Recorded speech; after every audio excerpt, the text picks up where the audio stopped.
Kung ikaw ay isang condominium unit owner dito sa Pilipinas, pero wala kang time para ayusin, para pagandahin yung iyong unit, lagyan ng mga gamit, katulad nito, panoorin mo itong video na ito dahil papakita namin sa iyo yung kabuuan nitong 1 bedroom with balcony na unit ni Ma'am Camilla and Sir Alan from United States. So, bago sila dumating, pinapurnish nila sa amin yung unit para pag uwi nila rito, mamaya, ayan na, para ka nang naka-hotel. So, bago po namin pakita sa inyo, thank you so much po muna kay Ma'am Camilla and Sir Alan from United States.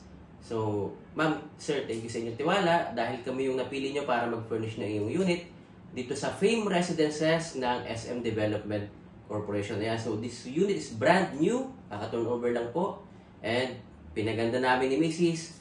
para sa inyo.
Ayan si Mami. So, Mami, unahin natin itong kitchen para mapakita natin sa kanila.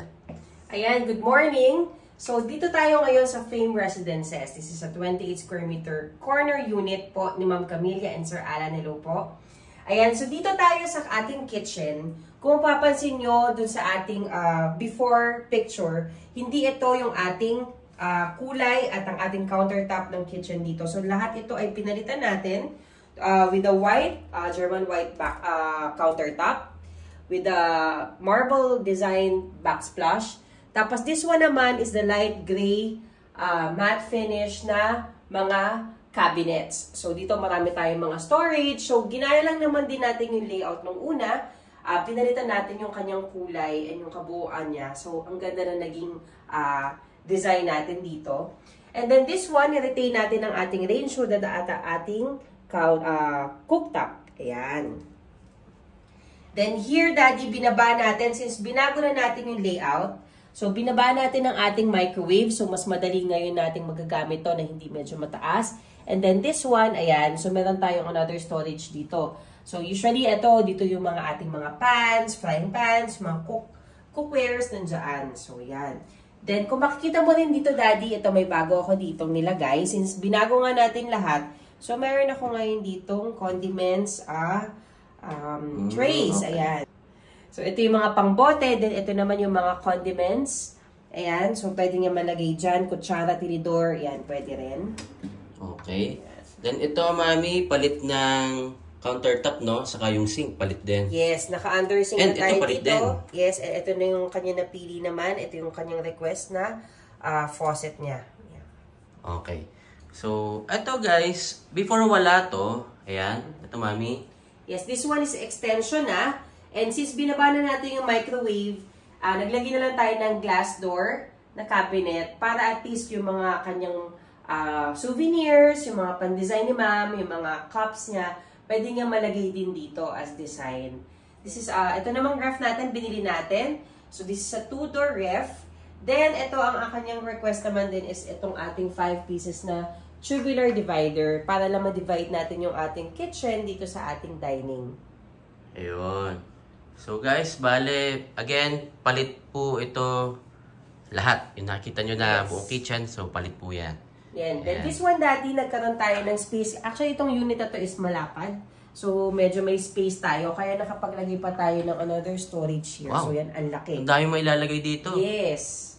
So, Okay, ito, pwede mo na rin itong actually lagyan ng mga extra na gamit mo, like cleaning materials or shoes. Yan, pwede mo nating itago dyan. At least Mula wala tayong taas. kalat. No? Yes. So, mula baba hanggang taas. Ayan. So guys, ayan. So nakapaglagay pa kasi medyo malapad yung pag-entrance mo rito. So maganda rito guys, sa corner unit, meron ka pa ring window dito sa gilid. Ayan. So yan, may mga bintana tayo. So may dalawa tayong bintana. That's why ang ating television ay napunta sa kabilang side. So dito muna tayo sa dining. Okay. So we decided na magkaroon tayo ng bar type dining table here. So ito, then meron tayong dalawang salamin.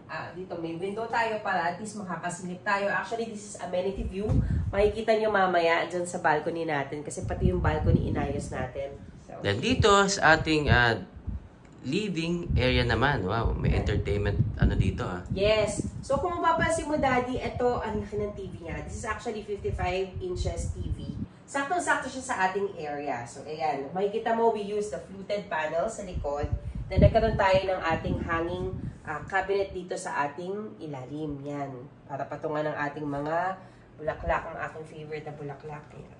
Yun. So may bulaklak dito, guys. Pwede kayo maglagay pa. Tapos, ayan, meron kang nakahang dito na cabinet. So, pwede ka pa maglagay ng mga gamit. So, maximize talaga yung space. Ayan. So, here naman sa ating wall, kung mapapansin mo, ito, requested din ng ating client na si Ma'am. So, we have a French type. Ito, this one is bigger kumpara doon sa ating ginagawa. So, we customize this na para at least mabuo natin yung space niya. So, saktong-sakto naman na nag-fit dito sa ating unit. Ayan. So, ang ganda nung naging dating. And, of course, the ating favorite na sofa. Okay. So, ang ating 3-seater sofa. So, ito yung napili ni Ma'am na color. So, this one is customized. Kaya pwede nating iba-ibahin and piliin yung kulay. So, this has storage din under. Ayan. So, from US, pagdating nila rito, marami silang pwedeng paglagyan ng mga gamit, no? Then, yung sa kwarto pa, guys, magugulat kayo kasi ang dami nating nailagay ng mga storage. So, talagang, usually, pagka mga base abroad, tapos, like, example, US, so talagang marami po silang cabinets na pinapalagay. Ito, by the way, is pang sarili nila, mami, no? Yes. Sila yung gagamit. So, this is not for Airbnb, hindi nila papaupahan. So, ayan, for their own use. Yes. So, kung mapapansin mo naman, Daddy, we have enough space kung gagawin natin tong sofa bed. So, yan. Kita mo naman yung space dito. Pwede pa dito talaga mailagay yan. Then, yung ating kwarto, yung bedroom natin. So, guys, ayan, mapapansin nyo, yung ginawa ni Mami dito, palit ng partition sila, Ma'am and Sir. Ayan. Yan. So, Daddy, this one is not black. Actually, this is dark gray. Kung makikita mo sa actual, so dark gray to kasi nga ang ating theme is white, gray.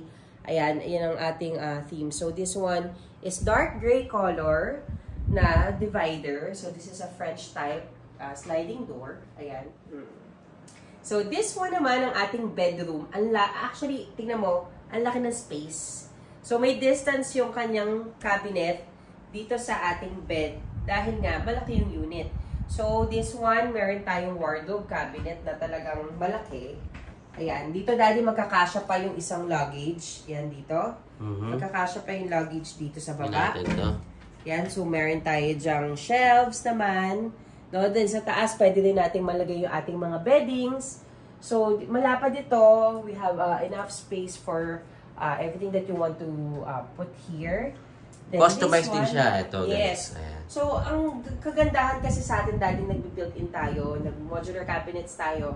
Kasi nga, kapag binili mo yan, of course, there is space dyan sa gitna or meron talaga. Sayang. Yes, sayang. This one na fit natin, so meron tayo ditong vanity area. So, nagkasya pa, meron pa tayo ditong fluted panels. Then, we have this mirror na merong ilaw. So, nandito naman yung mga, switches niyan. So, yan, ang ganda. So, this one is my gift kay Ma'am. Yan, nilagay ko lang dyan. Ayun. So, guys, ito, mula taas, ayan, yung salamin niya is, yan, syempre, customized din po yan, para talagang sukat mula doon. Okay, and then may fluted panel sa gilid. So, pwede nyo gayahin yung design, guys, no?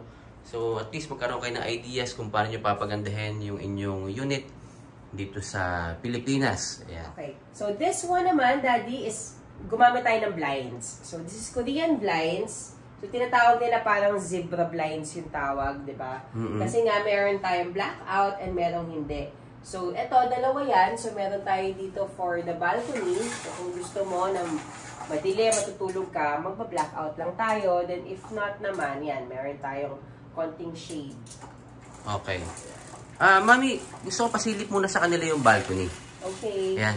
So, yan. Buksan natin yung dito, pintuan. sa balcony natin, ayan, inayos din natin to. So, nagkaroon tayo ng ating fake grass. So, naglagay tayo ng ating artificial grass. Meron lang tayo ditong kasya na isang upuan. Yan, saka isang table. So, may coffee table tayo dyan. So, kasi nandyan na yung ating condenser. And tingnan nyo naman, actually, itong isang pool ng frame is hindi pa siya nagagamit. Then, this one sa kanan yung nagagamit na. So, ayan guys, basic amenities. So, napakaganda nung amenities dito sa Fame Residences. Saka location, sobrang accessible kasi nandito lang ito sa may EDSA Crossing. Kung familiar kayo, this one is in Mandaluyong. Very prime location, no? So, malapit kayo sa malls. Pwede kayong lakarin yung Shangri-La.